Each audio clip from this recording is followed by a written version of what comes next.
Hi, I'm Jen Yarbrough, and today we're talking about a call to connection with God and how we can go deeper in our chair time with Jesus. And specifically, we're going to talk today about learning to hear from God. And I want to share this verse with you here in Psalms 27:8, and it says, "My heart has heard you say, 'Come and talk with me.' And my heart responds, 'Lord, I am coming.'"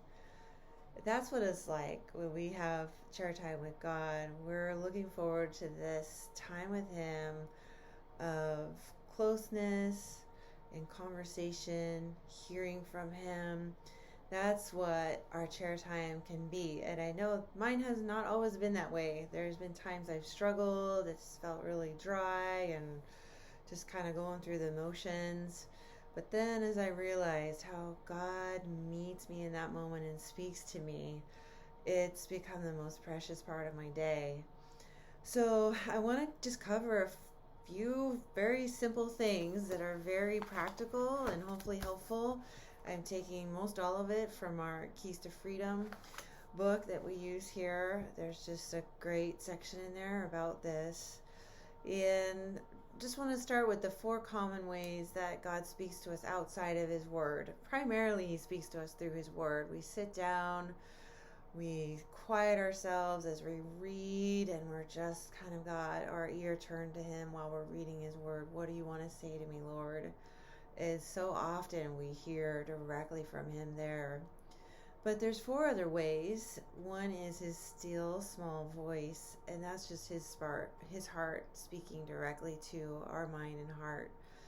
Through impressions, those are thoughts that just come into mind that we did not intentionally think on our own. That's maybe a person's name drops into your head that God wants you to reach out to that day and encourage. Another way He speaks to us is confirmation. That's when we just start to hear the same theme over and over. Maybe it's that we got to work on an area of unforgiveness, or it's trust in God. It just seems like everywhere we turn, we're hearing messages about that, songs about that. That's just one of the ways that God gets our attention.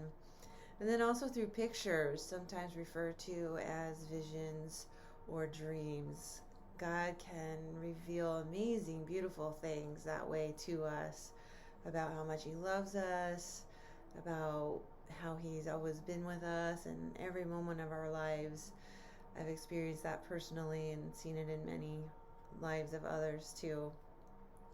Now, there can be roadblocks to hearing from Him that we have to take into consideration. And I think one of the biggest ones can really just be not expecting Him to speak directly to us. But there's this verse in Romans 8:16 that says, "The Spirit of God Himself testifies with our spirit that we are God's children." So there's this spirit-to-spirit communication that He wants to have with us.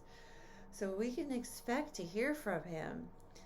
But there's some other roadblocks we got to think about. Anxiety and doubt. We're not really sure. This seems kind of weird, or maybe it's not going to happen, or maybe I'm not going to do something right.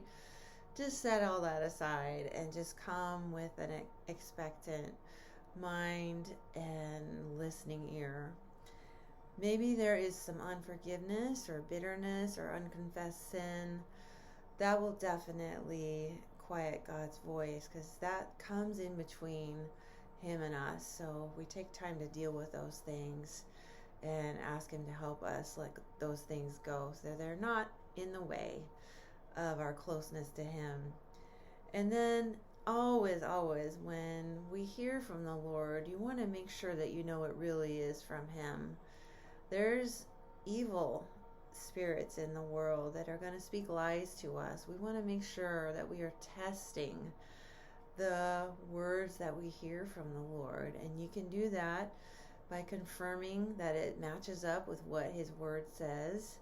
Also, that it matches up with God's character and the heart of God. Also, what kind of fruit does it produce when you think about it? Does it bring peace and joy? Or does it bring stress and anxiety?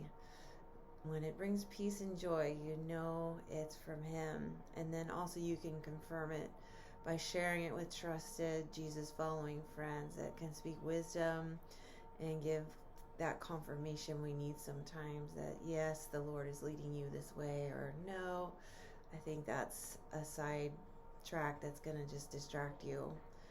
So I hope this has encouraged you today. If you get stuck in this, don't stay there. Please reach out to us, talk to one of the pastors at the church so that you can begin to really experience that close conversation with God when you sit down at your chair time, because like me, I know that you'll find that it's the most valuable part of your day.